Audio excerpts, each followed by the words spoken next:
lucid dreams where I can move.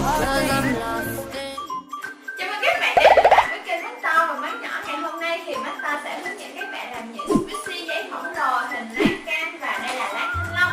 Các bạn ơi, trước khi xem video thì các bạn nhớ đăng ký kênh của mình và nhớ nhấn chuông để nhận được thông báo mới nhất khi có video nha. Rồi mình cùng làm thôi. Với hình trái cam thì các bạn cũng chuẩn bị hai hình tròn giống như những cái lát dưa, cái lát cây mà lần trước mình đã làm. Thì lần này thì mình cũng chuẩn bị hai hình tròn như vậy và những cái tờ giấy như thế này để chúng ta làm cái viền ở ngoài. Rồi bây giờ thì mình sẽ vẽ cái lát cam giống như là cái tép cam vậy đó để mình tô màu cho dễ ha.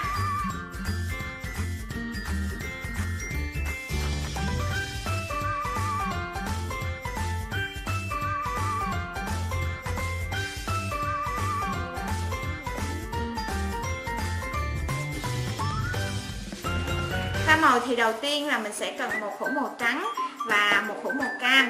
Thì tại trái cam của chúng ta đa phần màu cam, nhưng nếu chúng ta tô màu cam không thì không có đẹp, nên chúng ta sẽ pha giữa màu cam và màu trắng nha.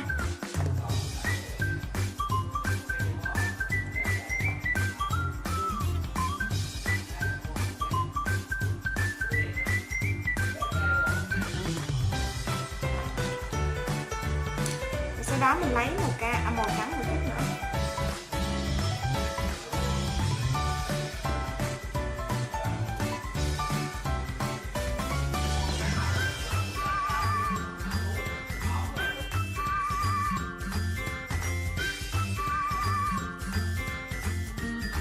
Sau khi mà mình tô màu xong hai miếng như thế này thì bây giờ mình sẽ bắt đầu dán băng keo lên hai cái miếng này để cho nó chắc chắn hơn.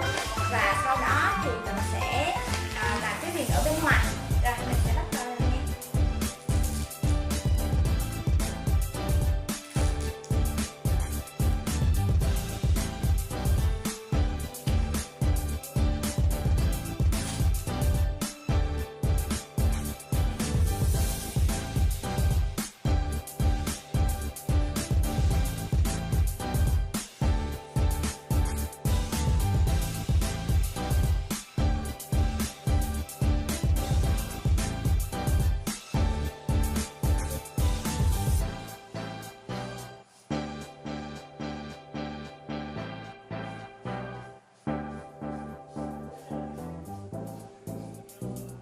Sau khi mà hoàn thiện xong là mình tô màu rồi mình cắt rồi mình dán cái băng keo lên tất cả các sản phẩm, các mảnh giấy mà chúng ta có, thì bây giờ thì mình sẽ dán vào hình tròn giống như những cái lần trước mình làm thôi, rất là đơn giản.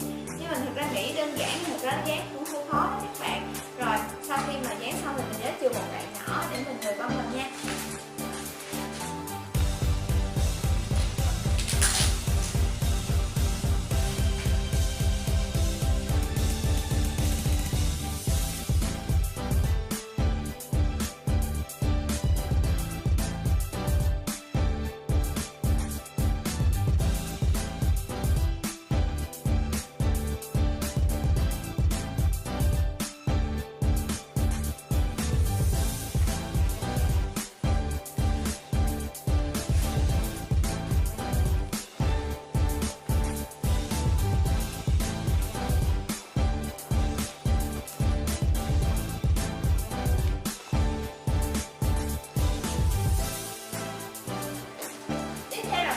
Một cái lát thanh long thì mình cũng đã chuẩn bị những cái tờ để mình lắp lát lại để thành được cái lát thanh long. Thì đây là cái bên ngoài của vỏ thanh long này là có màu xanh và cái tay, cái này là cái tay thanh long và cái này là cái vỏ, và hai cái ruột thanh long ruột đỏ. Và bây giờ mình sẽ dán nhé.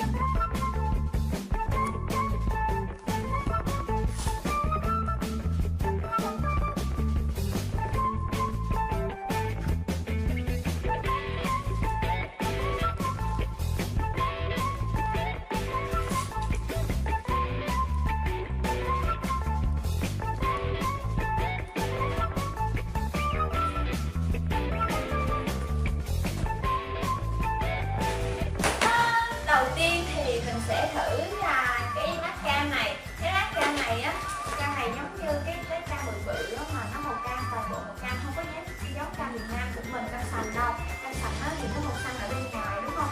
Rồi bây giờ thì mình sẽ thử lựa nhận phân nha.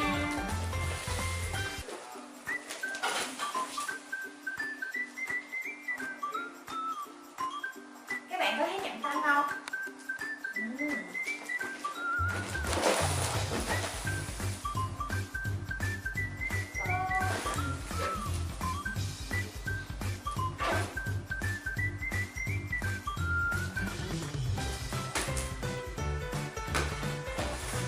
Rất là đã luôn á.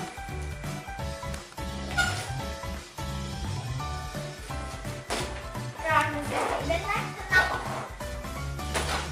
Cái lát thanh long này á, thì thanh long ruột đỏ ở phía trong thì có những cái hạt màu đen và màu đỏ. Ở bên ngoài thì đó là màu cũng màu đỏ đỏ và cái tay màu xanh.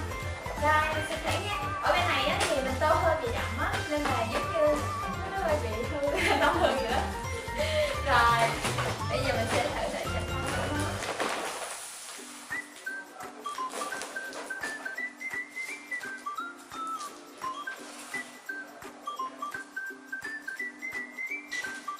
Hình như nó không lên luôn sao á. Chắc là tại vì mình dán mà nó bị hở cái chỗ nào đó các bạn ơi. Đây, chỗ này bị hở quá nhiều nè, nên là nó bị không biết nó nhiều quá.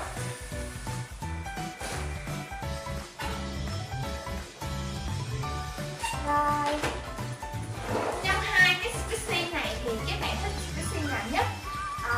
Cái này thì màu cam, cái này màu đỏ, hồng hồng.